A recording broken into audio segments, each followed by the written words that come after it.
Wife. Do you know what we're doing today? Well, today is Saturday, which means that we're doing our Q&A Saturday. That's right. And what are we Qing and Aing today? Well, we're covering Ezekiel Chapters 26 through 30. Okay. And that set of chapters started with some prophesying against the city of Tyre. Right. So I thought we would talk a little bit about that city. Okay. And I think that you're correct me if I'm wrong, but I think your information was a little bit of an overload this week with regard to things that we need to delve into. Yes. So I think, and again, correct me if I'm wrong, but I think that next week we're probably going to get into a little bit of the Egypt side of this as well. Yes. And hopefully we won't continue to overload ourselves as we keep going along here. Right. But we will get to Egypt. Yes. So bear with us. But right now it's all about Tyre. Yeah. Before we get into today's episode, I want to mention to everybody one way you guys can help us out. Well, there's two ways. Patreon, obviously. There's a link on our website. Head over there. Help us get to our goal. But the other way doesn't require any extra money for you to spend. You can go to sacrilegiousdiscourse.com/shop, and it'll take you to a page where you can go to Amazon, and it'll give us a little kickback from what you spend there. Definitely help us out that way, and then that gets us to our Q&A for today. Are you ready, wife? I am. All right, let's do this. Okie dokie.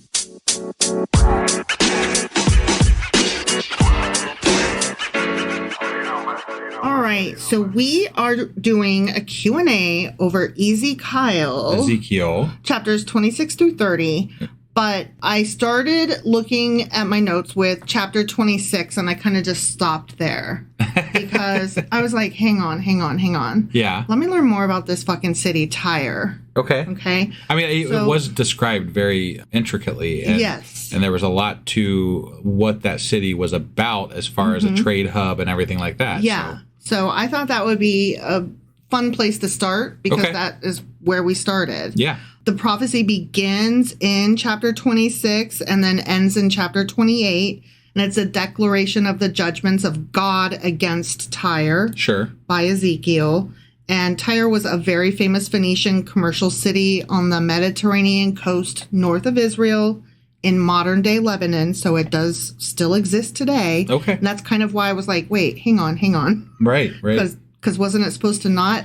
I mean, there's what question. they mean by completely destroy is very debatable in the Bible. Yeah, I was going to get to that. Like, we've got some apologist stuff coming ahead. Oh, I'm sure. It was a major seaport, which we covered during the week, and it was taken by Nebuchadnezzar after an arduous siege of 13 years. And wow, a 13-year siege. Yeah. Wow. Yeah.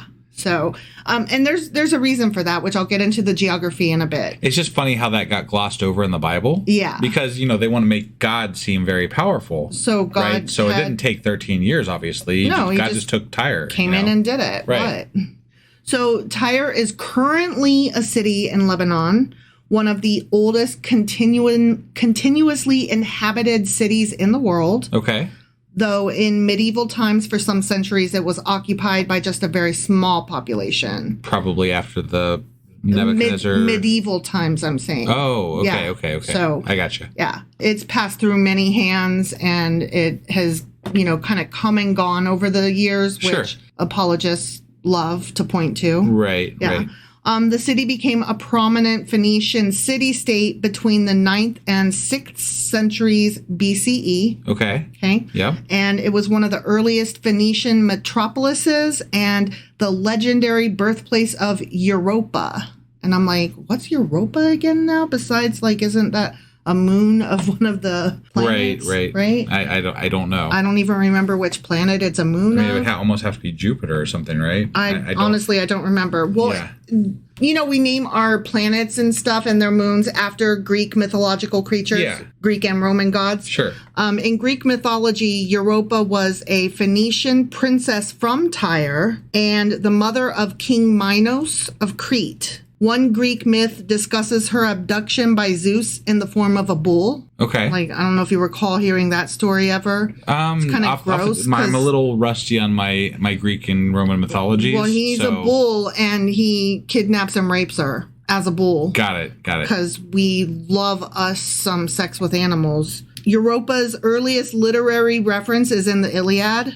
Okay. So there's that. And it is that story is commonly dated to the 8th century BCE. Yeah. And the continent of Europe is named after her.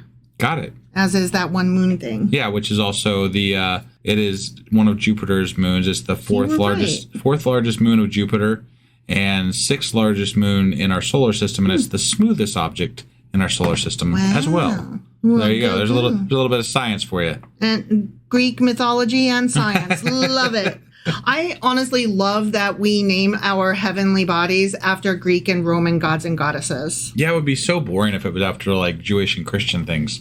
Yeah. Right? I'd be like, oh, I don't. What? That's the moon. Samuel. And there goes Jesus shooting across the sky again.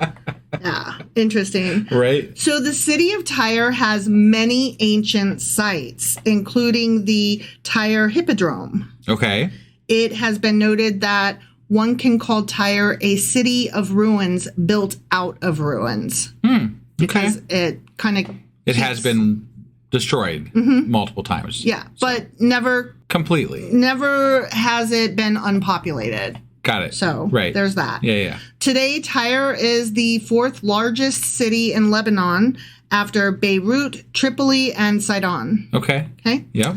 There were approximately 200,000 inhabitants in the Tyre urban area in 2016. Okay. So not a lot, comparatively speaking, but decently big city. Right. This includes many refugees, as the city hosts 3 of the 12 Palestinian refugee camps in Lebanon. Oh, okay. All right. And this information was not up to date with what's happening now. Oh, okay. So it may be even more. Right. Yeah. I didn't really want to get into that. That would be another rabbit hole. Yeah. So, no, I hear you. And honestly, I don't know that would help with what we're trying to learn about today. Sure. So Tyre originally consisted of 2 distinct urban centers, which we kind of knew from having talked about it before. It was on an island and then also on the land proper. Got it. Okay. And that geography is part of why it took 13 years. Oh. Yeah. Okay. This is so cool. Okay, Tyre itself, which was on an island just 500 to 700 meters offshore, and the associated settlement of Ushu on the adjacent mainland, later called Paletyris, meaning Old Tyre in ancient Greek. Okay.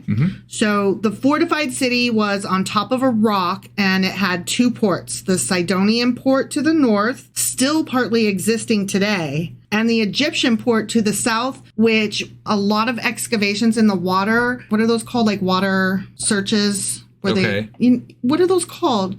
Like where people go and they go under the water to like look for pieces of expedition. Yeah. Okay. I think that's what it is. That's what I would call it, I think. But just real quick though, you'd referred to them, they had built like the city sits on a rock, you said? So it's interesting because when we were reading through and God was talking about destroying Tyre, he was talking about smoothing or clearing the rocks or something like that, which is an interesting... So it was truly referencing the physicality of the city. Which exactly. Is very cool. That is, and it gets cooler. Yeah. Okay. So, some recent expeditions, like I'm talking within the last decade, have found some ruins in the water that we think might be the Egyptian side port. Oh, wow. Yeah. Yeah. There is at the very least evidence that it is some kind of mass that was built containing those kind of structures. So it's very probable, but it has not been identified fully 100%. But we're pretty sure that's it, though.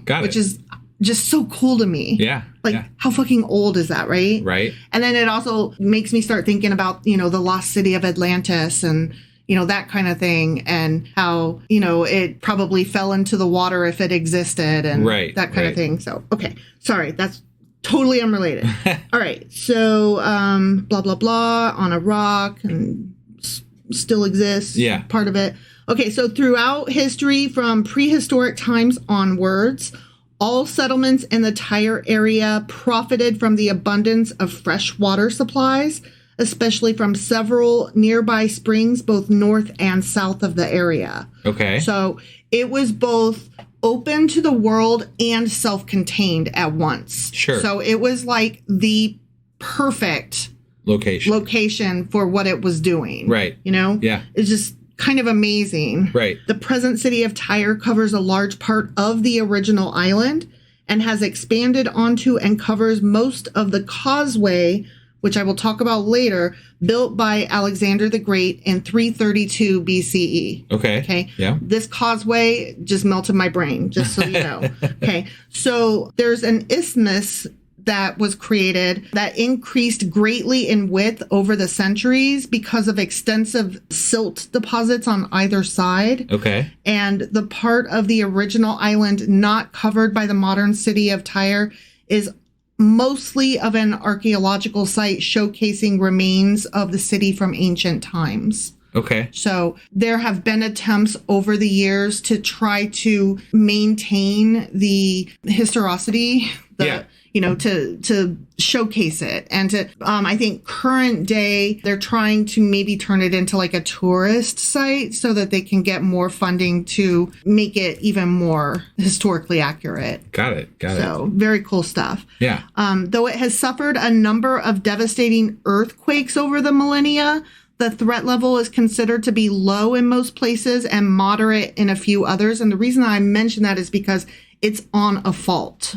Oh. Yeah. Okay. So that's why that is kind of important. A tsunami following an earthquake and subsequent landslides and floods do pose major natural risks to the Tyrian population. Okay. So the earthquake itself wouldn't be the problem necessarily, but if that fault moves and there is a quake big enough, all of the other stuff that comes with it would devastate that area. Got it.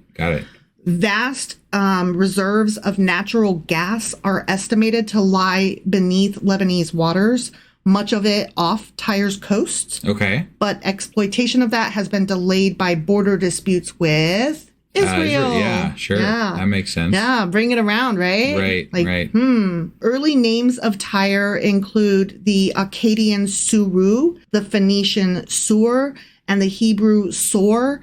And what those names all have in common, besides kind of sounding the same, they come from the same root, which means rock. Okay. So that's kind of cool. Yeah. In Semitic languages, as I said, the name of the city means rock, after the rocky formation on which the town was originally built. Okay. It went under Persian rule in 572 BCE before being conquered by Alexander the Great in 332 BCE. So when God said that it would be conquered by many nations would come against it. Right. That actually is a thing that came to pass. Sure. So. But again, and we talk about this when we've been reading through these prophecies, is that these things that were happening aren't happening in a void. Right. Right. They're happening. They're being telegraphed. Like these armies that are conquering. It took them 11 or 12 years or whatever to conquer 13 to conquer Tyre. Right. Mm-hmm.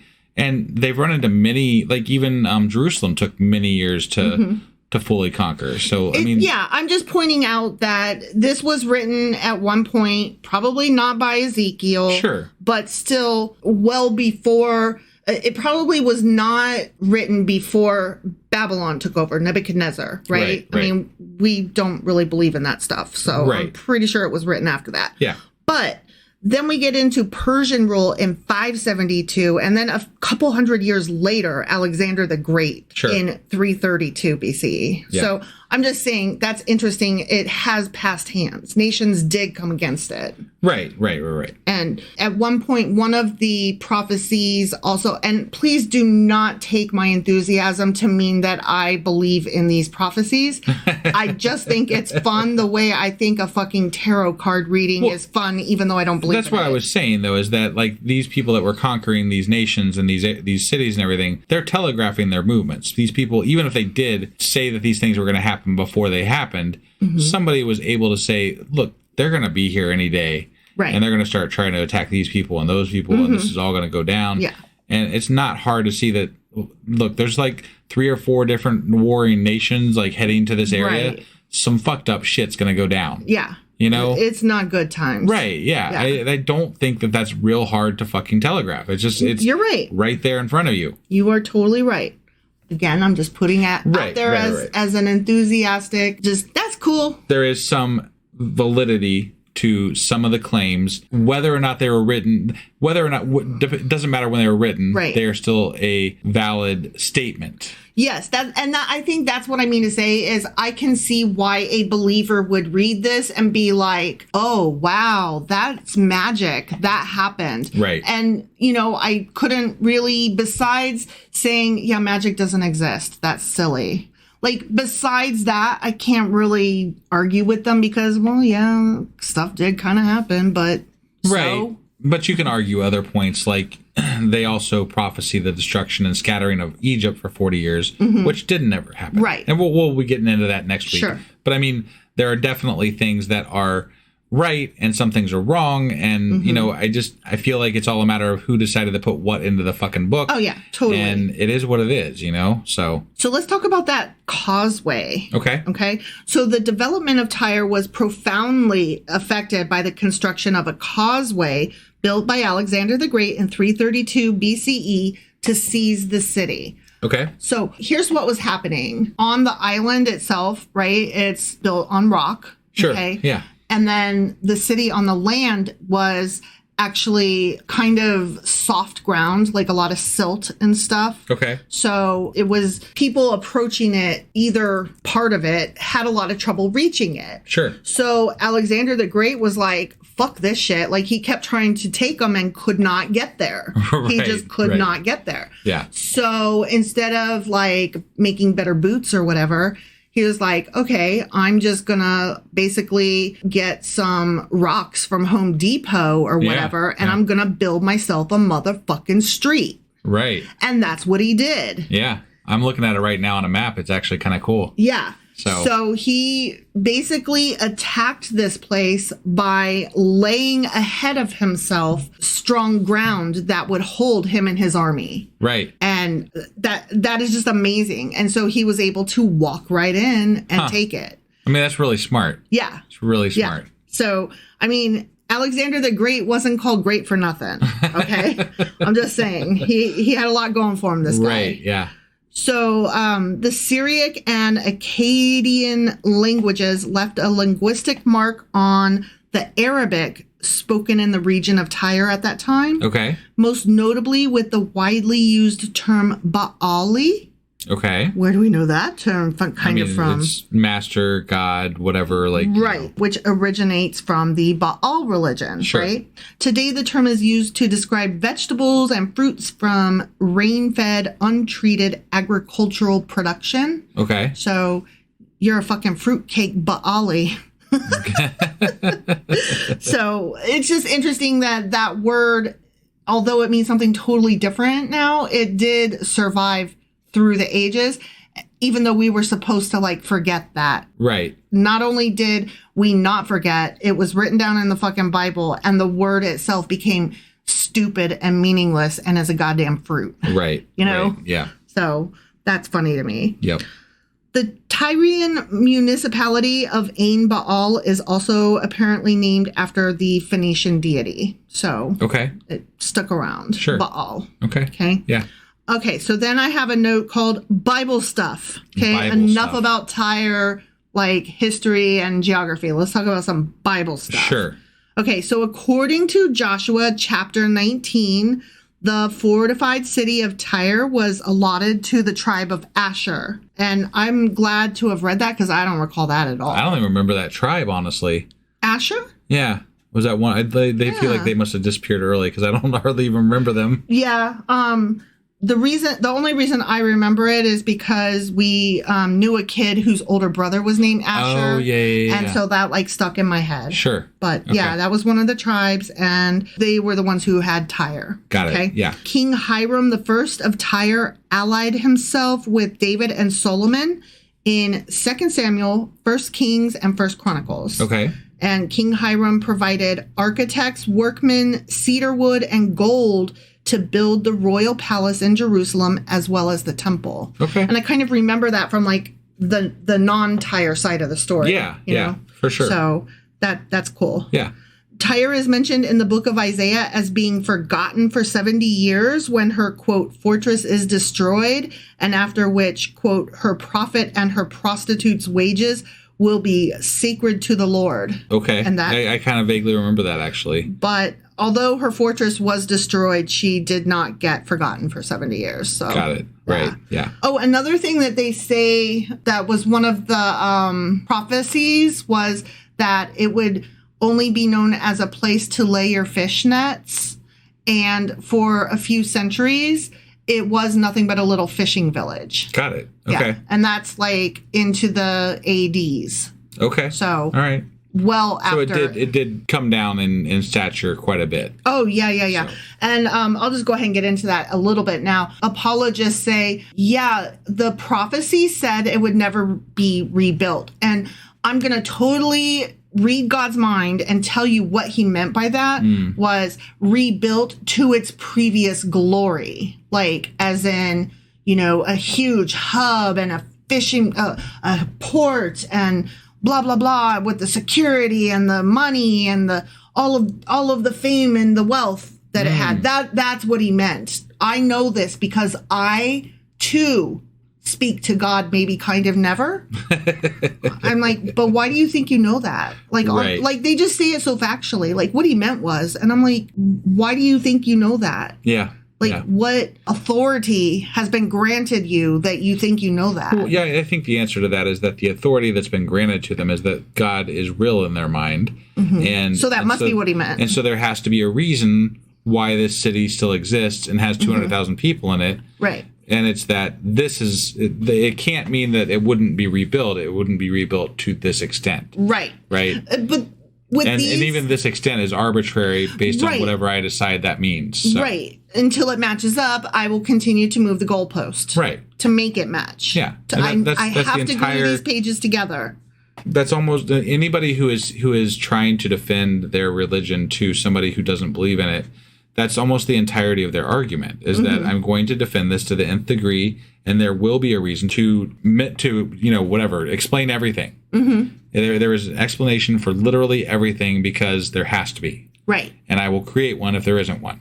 And I will say it with authority. Yeah. And act like, what? That's just the facts. Yep. And that's the part that kills me, though, is that they just give themselves the authority. And then they're like, what? Of course it's this way. Didn't you know? Right. Like, no, because I am actually reading these words for the first time ever. And I'm like, that doesn't match. Right.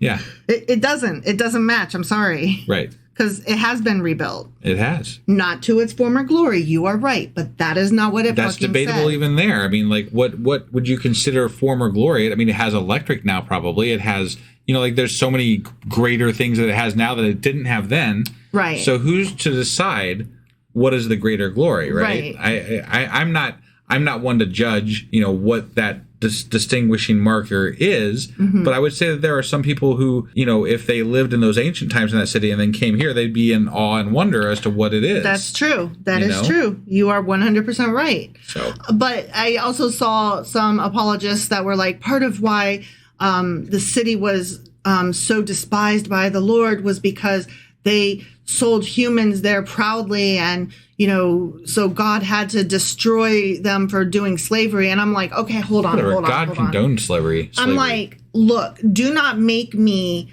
defend slavery because that is despicable. Yeah. I agree with you that God should have wanted to destroy this city because it proudly engaged in the selling of slaves. But even in that chapter, that wasn't the reason. That was not the reason, though. Right.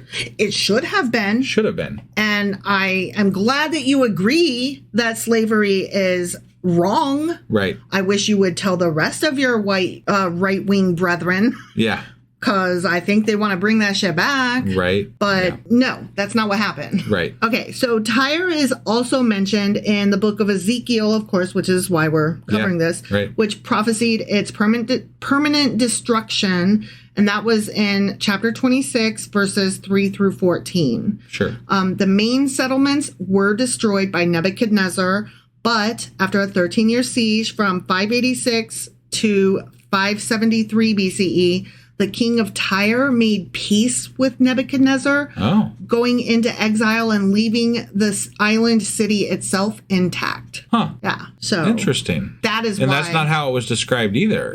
That was never mentioned. And from what I understood from the prophecy was that it was going to be smashed overnight. Destroyed, completely wiped off. Yeah. But no, he cut a deal. Basically what happened is after 13 years, Tyre was worn down. Yeah. And after that long, he was like, look, I'll go into exile. You take this shit, but leave the island alone. They shook hands on it. And that's what happened.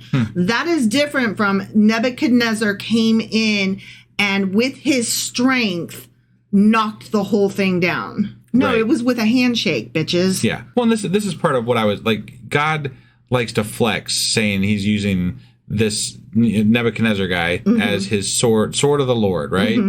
And he's going to use him to utterly destroy his enemies and show his power and everything. But it doesn't work out that way. Right. He's not utterly destroying these people. Nebuchadnezzar is definitely a powerful person who is taking over quite a bit of land in the Middle East at this point. Yeah, I don't dispute that at all. Like, he definitely conquered some shit. Right. But the way that they're describing it in the Bible is that they are completely wiped away from history. It's all rubble. Right? Period, the end, it's all rubble. Yeah. And if he was truly a god, he could do one of two things. Do that himself or make sure that his tool did it for him. And did the whole job. Yeah. And neither of those things happened. Right. And you would think that if his tool couldn't finish the job, that God would have just been like snapping his fingers and being like, y'all done. Or either whatever. that or brought in like a second, third, and fourth tool. I don't know. Just to complete the fucking you can't. God tells people early on in the Bible to kill people for sharing a false prophecy. Yet in the Bible, in my opinion, there are false prophecies in the fucking Bible. Yeah, totally. And this is one of them, I think, in my opinion. Yeah. So Alexander the Great used debris from the mainland to build a causeway to the island, which is kind of what we talked about, entered the city and plundered it, sacking it without mercy. Nebuchadnezzar did not, but Alexander the Great did. And some people, I'm sure, apologists point to that as well, but that can't even be right either, because the Bible specifically points out Nebuchadnezzar as the person who's going to do this. Although it does say that the city will come under many nations. Sure. Okay. So, all right. There's always something, all right. Yep.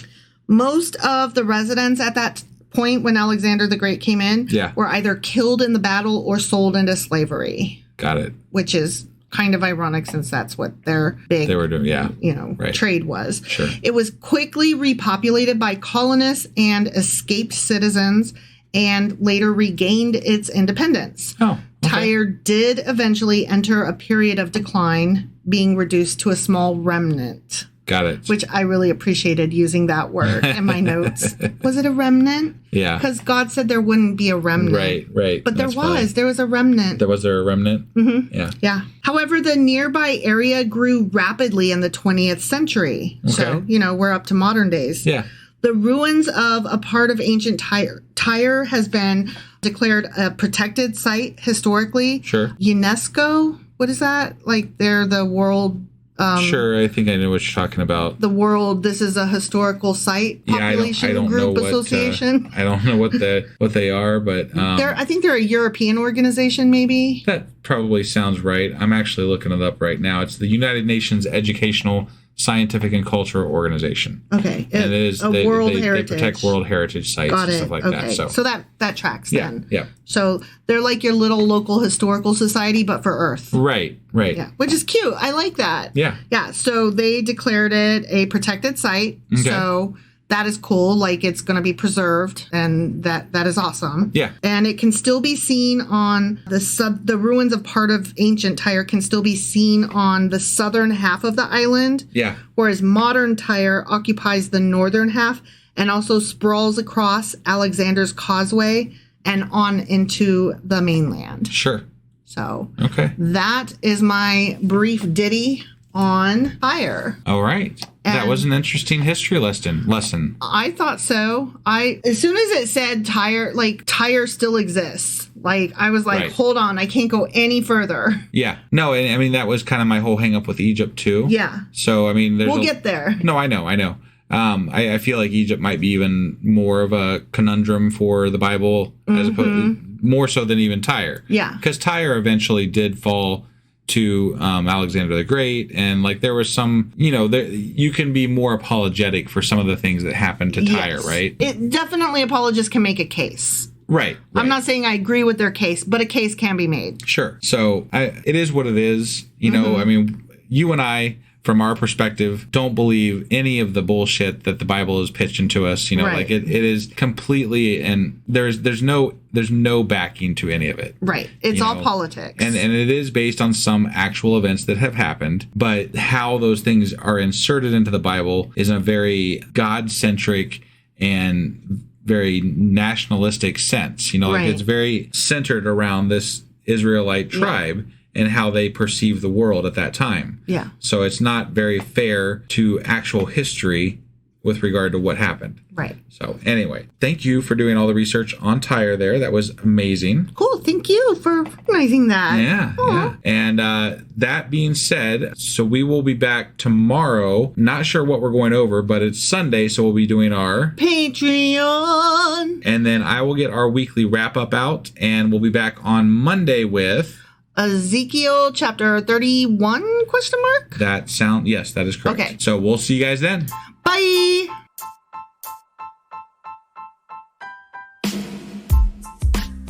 Hey, wife, I guess that's the end? But husband, that's just sad. It doesn't have to be. We are on lots of social media platforms like Twitter. Our handle there is sacrilegious_D. For D's nuts. Oh my God.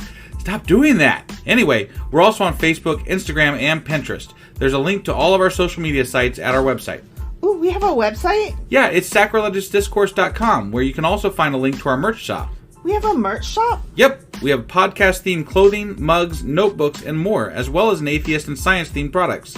Wow, our fans should really go check that out right now. Definitely. They can get in touch with us by sending an email to sacrilegiousdiscourse@gmail.com. But before they do that, we could really use some help. Oh yeah? With what? Well, it's not free running the podcast, and we need some financial support in order to get better equipment, which will free up time so we can concentrate on our podcast and our fans. Okay, so what should they do?